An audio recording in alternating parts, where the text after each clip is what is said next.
and a very warm welcome. You're watching an India Today special broadcast brought to you in association with Industry Chamber FICCI. We're building up to the big budget of 2021, which the Finance Minister describes as a once-in-a-100-year exercise.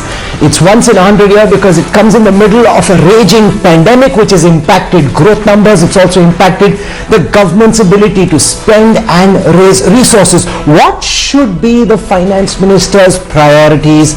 How can we get the economy back on track soonest? To talk about this, I'm joined on this special broadcast by the current president of the Federation of Indian Chambers of Commerce and Industry, Mr. Uday Shankar. With us also on this broadcast is Dr. Sangeeta Reddy, the joint managing director of Apollo Hospitals. We have Rashesh Shah. He's the chairperson of Edelweiss Group and one of the sharpest minds in the financial sector in this country. Last but not least, Naina Lal Kidwai, former president of FICCI and chairperson of Advent India Advisory Board. I want to go across to the FICCI president first. Mr. Uday Shankar, if you can lay out for those watching at this time what you believe should be the Finance Minister's most pressing priorities. There's so many multiple pulls and pressures. Where do you think she should be focusing her time, energy and resources on? Thank you, Rahul. Just to come to your question straight away, I think there are three macroeconomic themes that have self-selected themselves, given the context that we talked about. First and foremost, to create demand. The second one is to encourage infrastructure spend, again, which should create and stimulate demand. And the third one, which is very important given the circumstances we find ourselves in, is to increase the social sector outlay. And I think there is broad consensus across the country that these three are the most important one, and I'm sure that the Finance Minister will be focusing on these three too. I think the government has rolled out a very ambitious agenda for strengthening the manufacturing ecosystem. That would certainly come under a lot of attention of the Finance Minister. One area that I personally think needs special attention is the strengthening of the MSME sector and making sure that its revival and energization is accelerated, and that will also help the generation of demand, and also a lot of employment capability will be revived. I think these are very broadly the areas that would be top of the mind of the Finance Minister in my view.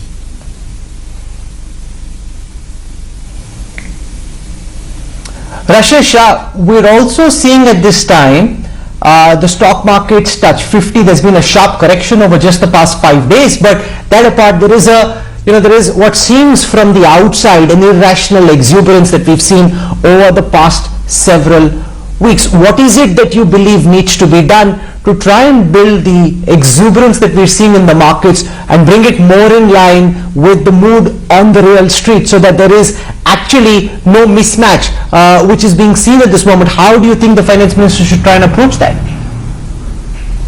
Absolutely, Rahul. As you said, the markets are always ahead of the economy because the market is ultimately a discounting mechanism. So the market is discounting a rebound, a turnaround in the economy, what we have all seen last 4 months. And I must say the last 4 months have been phenomenal. It has taken everybody by surprise, but the resilience of India's economy and the growth has been marvelous. And whether it's housing, whether it's automobile, steel, cement, consumer durables, we are seeing a strong rebound in activity, and that itself is giving a lot of confidence to the markets. Along with that, global liquidity is ample. Indian liquidity has improved a lot because, as you know, last 2 years, Indian economy suffered really from a liquidity crunch which started in 2018. So given all these factors, I think there is you may call it exuberance, or I would call it a sense of optimism. And the optimism is not just for the budget or for the next few months. I think it is for the next few years that India's growth curve should come back to the normal that used to be there, which is between about 6 to 8% real growth. In fact, for the coming year, I think it's going to be one of the easier ones for the Finance Minister, because the problems are of FY21, which is fortunately getting over soon. But for FY22, even IMF has projected a 11.5% GDP growth for India, which is the highest in the world. And if 11.5 is the real growth, but that's also where the base effect comes into place. Yeah, 11.5% growth projected on decline in the economy of 8% for this year. Therefore, it also says that for us to be able to hit the pre-COVID growth levels, we'll have to wait till 2025. So the pandemic has at least set us back for 5 years at the very least, according to the same IMF report that you're quoting, Rashesh. Absolutely, but the good thing about all of us is, good thing about economy is we have eyes in the front of on our face, so we are always looking forward. So I think the destruction due to COVID has happened. I think it's happened, it is there, it is real, but now the markets, the investors, the optimism comes from looking forward. And I think for FY22, the government will have resources to spend. I think the key thing is how adventurous and ambitious they are in spending money, in loosening the fiscal purse string as you speak, because I think that is required, because as you correctly said, currently there's a hypothesis of optimism, but to make it real, where the government will have to spend and give momentum to the economy, I think given the optimism that is there, given the liquidity that is there, government spending in this year and government really pushing the economic growth engine for this year is going to be very crucial. We're already seeing Naina Lal Kidwai, the fiscal deficit expected to slip to 6.5% at the very least. That's the expectation by a group of economists.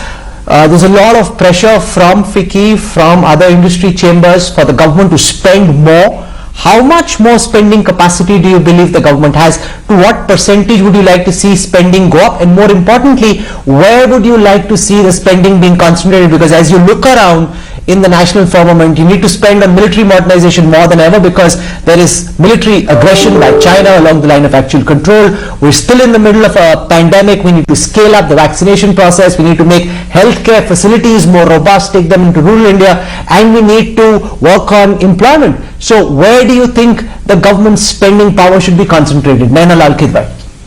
So you've asked the question really well, because it's clear that there is a very difficult juggling act for a government to look at all the spends that you have defined, each equally important, and on the other hand, a fisc which is already out of control in that it is much higher than what the government had set out for itself. But I'm of the school now that this is not the time to try and rein in the fisc. It is where it is, the 6.5% as a given. I would rather see the government spend this year, but with a view to ensuring that we do not suffer on credit ratings, set out a new FRBM, a new fiscal regulatory mechanism, which says that, COVID is what has caused the collapse. It is the pandemic that we have to recognize, but for the next 2 to 3 years, here's what we are going to do. And if that fiscal responsibility is recognized and a medium-term target set, I believe we will get some leeway without affecting the actual spends this year. In terms of the spends, each one of these is important. I would like to see everything that continues to push and kickstart the economy, because there are still sectors that will continue to suffer. The MSME one, as was mentioned by Uday, is one that requires focus and support even today. In doing this, we need to get our banks back on track. We need the credit ratios to improve. 50% of GDP as a credit ratio is far lower than what most developed countries have, which is 100%. We need to open the purse strings through our banks, and in order to do that, we need to capitalize our banks, ensure that they can continue to support this growth. And again, for the medium term, a second area is we will not see the kind of growth we want or the kind of spending we want if our banks remain weak. So beyond the capitalization of banks, we have to tackle the bad loans, the NPAs, which are still very much in the system. And FICCI has... So how concerned are you? So how concerned are you about the possibility that we're building, we're heading towards a massive bad debt crisis? The RBI report talks about how when the stimuli package is withdrawn, we could suddenly be faced in some time, if that happens sometime in the next fiscal, with the prospect of bad loans spiraling, companies going bust. How serious a problem do you think that is? How big a problem do you think that is? And what do you think Nirmala Sitharaman should be doing to try and address that problem? Do you buy into the idea of India needing a bad bank? And if we do, how should we structure it for it to make more sense? So I think it is a problem that won't go away in a hurry, and RBI will also ensure that it is not sudden in the way it comes in. But tackling those loans is clearly something which we have to be doing, and there has been support through the system, the IBCs, the NCLTs, or banks themselves being permitted the moratorium. But the speed at which the settlement of these loans is happening is not adequate, and that needs attention. And I think structurally, therefore, what FICCI has suggested is going with the idea of a national asset company, a NAMCO or a bad bank, because I do believe that in doing that, we have a special structure which enables speedier settlement. It's very hard, particularly for the public sector banks, to take these decisions easily and assume write-offs. We know that they have tried, but it's not working at the speed it should. So I think putting in a structure such as that is helpful, making sure that our IBCs and NCLTs work, because there have been issues around COVID. The frequency of meetings are clearly an issue. We need to see that they are proper staffed. And if this can move quickly, there are many companies, many loans out there which will actually revive faster rather than be stuck as of now. So I think focus therein is very, very critical, and the laws and processes therein has to be given very high focus as we go forward. Bringing NBFCs into the banking net is also another way, because we will allow for larger banks to come into the system, which will help us in the, not only in the near term, but in the medium term as well. Dr. Sangeeta Reddy, if we focus for a moment on the healthcare sector in which you specialize, how do you think the vaccination program is going so far? How long will it be for the vaccination program to reach a level of scale where the benefits of vaccination lead to the economy picking up faster than it would have in the absence of vaccination? And if healthcare spends are to be increased for in this union budget, how would you like that money to be spent for there to be maximum bang for every buck? So Rahul, again, you stated the appropriate position, and that is the rate at which we are able to roll out the vaccination is directly proportionate to the recovery of the economy. And therefore it is significantly important for us as a country together to ensure that at least 50 to 60% of our population gets vaccinated. And if you look at budget outlays, because we are talking just before the budget, you see last year's allocation at about 67,800 crores. If you calculate that for 50% of our population to get a vaccine at just 400 rupees, 200 is the vaccine, then you look at the manpower cost, the syringe, the digital validation at about 400, you need a minimum of 27,000 crores to get 50% of our population vaccinated. So this itself will, create a 40% jump in budgetary allocation. But looking at the overall, how much of this will be handled out of pocket, all these are things which are evolving and emerging. Right now, I would say that having crossed more than 10 lakh people vaccinated, this is moving at a steady pace. The best part of it is that the reaction rate has been very, very low, and therefore our vaccines are safe, they are efficacious, and I think we're on to a very good path to recovery because of the science and the good government rollout. Besides this, of course, we must continue our path of growth. More infrastructure, more facilities, especially in rural areas. We must continue to enhance what we're doing in healthcare, which is, more focus on primary healthcare and enabling the social determinants of health to actually minimize the disease burden. But finally, also, I think this is a great opportunity for India as we have repositioned in the global market to really reposition our healthcare capability. Before, India was thought of, a developing country where many people were denied care. In combination with Ayushman Bharat, the priming up of the primary healthcare centers, what we have been able to do in terms of vaccination, what the advanced healthcare systems, both in private and government, are doing. So we can reposition as a country which is delivering not just vaccines, but also the entire pharmaceutical sector. And now in the era of digital health, I truly visualize that India can reposition to say that a young India can use telehealth to take care of a graying world. So take care of our country or every single citizen, and then help to use healthcare as a growth activator. And in fact, many people have said that healthcare can do for India in this decade what IT did in the last decade. And of course, the final thing is we must continue to with focus on vaccines, for research. example, where our vaccine diplomacy is winning brownie points for the people of India and the government of India the world over, and it is creating that goodwill around the India story. Uday Shankar, in her last budget, the finance minister spoke about the need to revive animal spirits, which in the midst of a pandemic, when the entrepreneur's own survival is at stake, the one animal spirit that gets activated most easily is the spirit to survive. When survival instinct is in overdrive, how does the government, gravitate the entrepreneur and company managements towards increasing their investments? Because increasing private investment is still a huge challenge for the government. And what are your solutions to try and ensure that the government is able to achieve this? So now look, there are a couple of factors that automatically trigger in as the economic revival gets stronger and stronger. I think we've seen that capacity utilization is somewhere in the range of 60-65%. Once it crosses 75%, you will see investment coming in because leaders and business managers will start planning for the future. There are also other signals. If the government sends out the signals through economic reforms, through other stimulus measures, and by sheer confidence-building, statements, I think that's going to have a huge effect. Also, if the government spending, and you talked about the revival setback that we have had, and how even an 11% growth rate for the next fiscal may not be able to get us out quickly.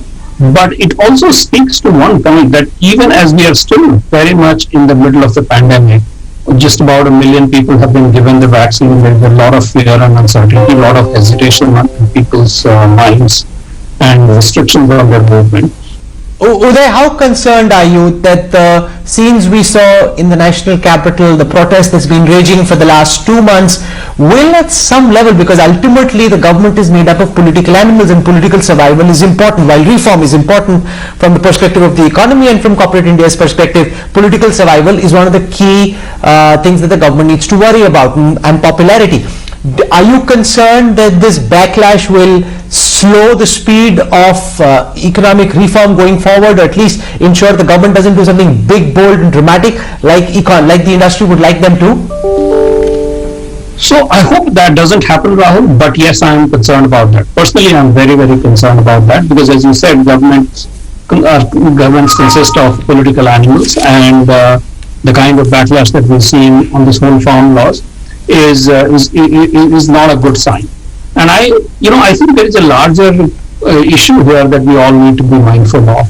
There are, it's tragic almost that there are no issues on which there is a political consensus, and almost nothing is beyond political diatribe, so to speak.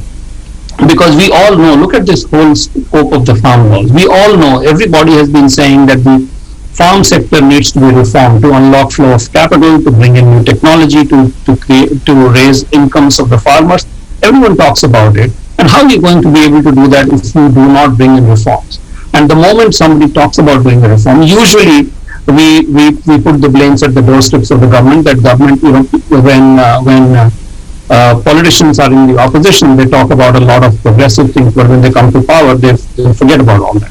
In this case, it's just the reverse. And the backlash that's happening is clearly not a good sign with the farm reforms, but by and large, the message for reforms is not good. And I also think that the other stakeholders in the society, including my own community, the corporate sector and the entrepreneurs and businessmen, for them to be not able to raise their voice in favor of this and stand up for the right things and raise their voice against what's not right in the larger interest of India and its people is not a good sign.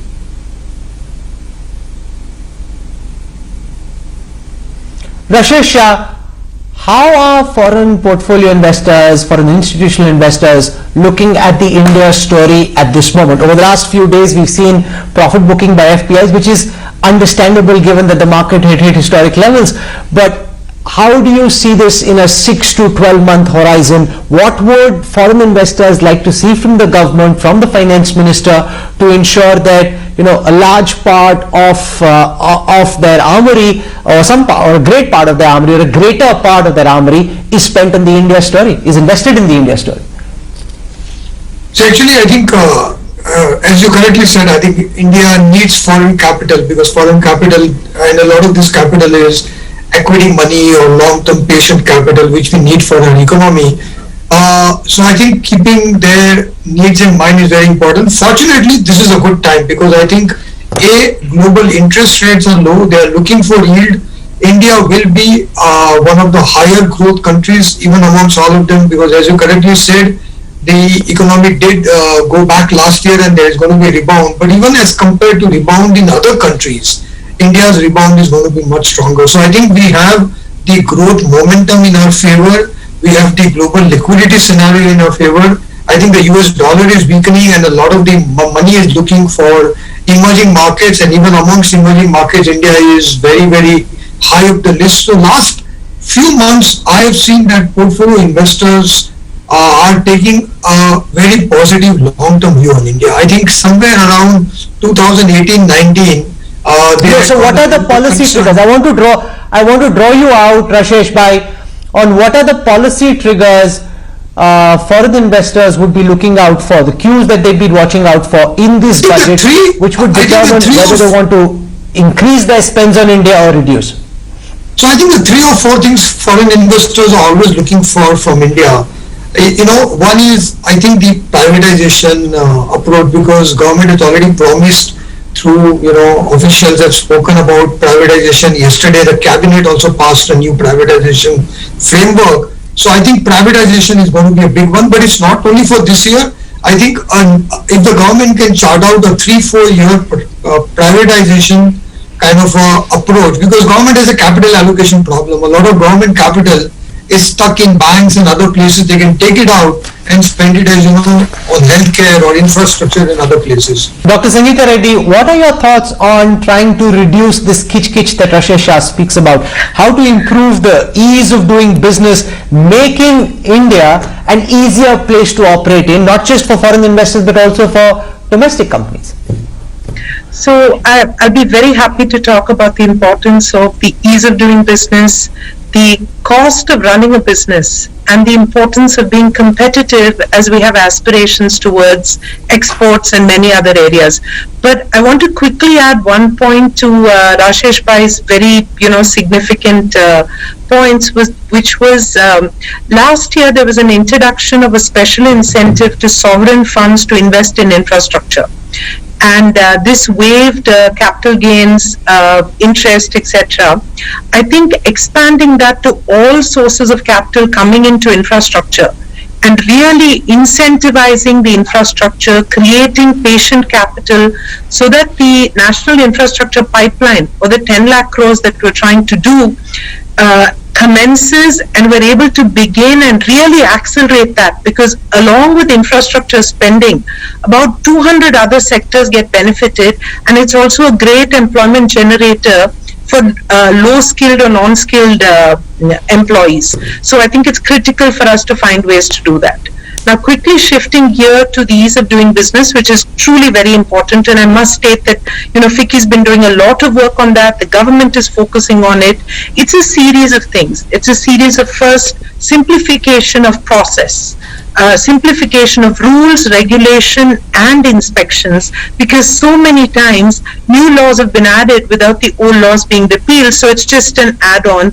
And FICCI did about 2 years ago a study which said that there are over 6,000 different compliances required for a large scale or medium scale business. But I must say that the government, the Ministry of Commerce, they've all put together a special task force. We are part of that task force, and we foresee a significant simplification of laws, a large degree of digitalization so that a company enters data once, and the back end, if 15 different governments need to see that data, it will be sorted out through a single window portal. Things like these are in the offing. I hope that the budget calls them out, funds them adequately, and ensures that they are accelerated. So we've been able to touch upon different aspects of how to improve healthcare, how to take care of the bad loan problem, how to revive animal spirits, and also attract foreign investors in this special conversation, which is brought to you in partnership with FICCI. I want to thank Uday Shankar, Nainalal Kidwai, Rashesh Shah, and Dr. Sangeeta Reddy for joining me for this special broadcast. And we look forward to now seeing what Finance Minister Nirmala Sitharaman makes of all these suggestions and everything else that she's had sent her way, and what she ultimately comes up with in what she calls a once-in-a-100-year budget. Thank you very much for joining us. We'll have more for you on the other side. Stay with us.